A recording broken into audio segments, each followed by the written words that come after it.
Today, we're gonna talk about the communication issues and behavioral communication.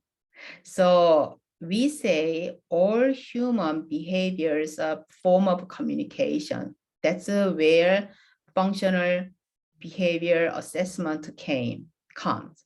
That's the ground of FBA, functional behavior assessment.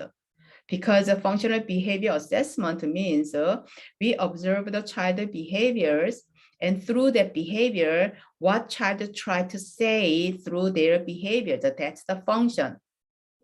So we do data collection to find what function, what the child tried to say, what child wants, what child needs, right? That's we saw. This is a communication, so their behavior is their part of a communication. So that means the child cannot or use linguistic communication fluently or efficiently. When they need something, instead of saying, I'm thirsty, I'm hungry, I want to play outside, I want to run, I want to walk, they show tantrum. They scream, they shout. And then adults ask, what's wrong? They don't know many times what's wrong. Many times, even, the children, young children, when they feel hungry, they said, my stomach is hurt. Even hungry feeling, hurt feeling, they cannot discriminate those senses. So they cry. And then mom asked, the teacher asked, they cannot form why they are crying, what they need. So this is why communication is very important, because again, communication is for survival, it is for safety. So child should form what they need, not if they have a limited linguistic communication skills and functions, that is expressive language and receptive language because of other cognitive deficits or deficiencies. And then we could use an alternative way, that is a functional communication. So alternative communication or augmentative communication. We teach them to communicate, and then we have a non-linguistic communication, linguistic communication. So non-linguistic communication still, our gestures, it's more like a assistance of supporting our, linguistic communication, right? So that's basically, communication issues. So again, children have communication disorder deficiencies, and then they use behavioral communication. These behavioral communication mostly behavioral problems, and it's not great, behaviors. It's not positive mannered behaviors. It's challenging behaviors. Many teachers cannot figure out what child tried to really mean through their behaviors. Even not many teachers actually think their behavioral issues, actually they're part of communication, and try to figure out, what they need, what they try to say through their behaviors. Okay, so it is very important, children's communication skills. So if a child could not do linguistic communication, we could, teach functional communication. That is the basic logic of communication. Okay. However, as I said in previous lectures, communication is very tied with the linguistic language. This language and cognition is very tied, connected. So we have to intentionally teach them, work on this cognitive language. Okay, it's not only semantics, it's a pragmatics, because social communication disorders, pretty much this pragmatic and then inferential, meanings and social skills and people, social sense and people skills and cognitive empathies, it's all involved together. That's a social communication disorders, more like a conversation types, and then those inferential types, so they can have friends. They can understand the friend's mind, unspoken intention.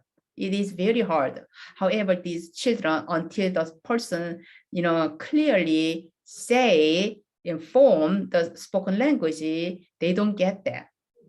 Especially many mayors, husbands said they don't understand why their wives are so mad, upset sometimes. They don't get it. They try to, it's just like, puzzles to them. Because their wives show their behaviors is behavioral communication, attitude communication, because their husband did something. However, instead of say, you did this, it hurt me, and then usually wives just close their mouths. However, not nice, and then husband has no, clue. So that's, part of, social communication, not disorder, but issues, they could have. But this communication is the behavioral communications. The behavioral communication is a consequence of communication issues. That communication is verbal communication.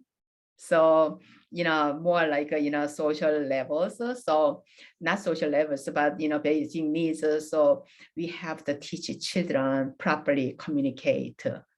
And yes, many times, sometimes we chose functional communication over verbal communication, because when children have somehow disabilities, many speech language pathologists try to work on functional communication. Because if they, without it, especially those young children, I believe we have to work on this verbal communication, because they are still young, right? They are not just, over developmental age, not even stage 3, up to stage 2, at least we work on this linguistic verbal communication. And we work on these cognitive deficits. Okay, so many times their language skills, because cognitively they could not have those inputs, and then it impacts their cognitive processing, and then the outcome is a language. So we have to see those, and then we have to work on this. And functional communication, I know it is really, good way to go, because instead of delaying their communication, more behavior issues. If a child has behavioral issues, especially the smart ones, they have a clear, their needs and wants. Even though they don't know, it's not they are quiet and then just wait. They are very active. They wanna what they want, and then that could be shown as a behavioral issue. And these children, yes, it makes sense. The way of, express and what their needs and that. And if it's linguistically, it's impossible. And then you have to work on this, functional communication. However, still, we have to do this linguistic verbal communication together, not just leave one out and then only just choose this one and 100% work.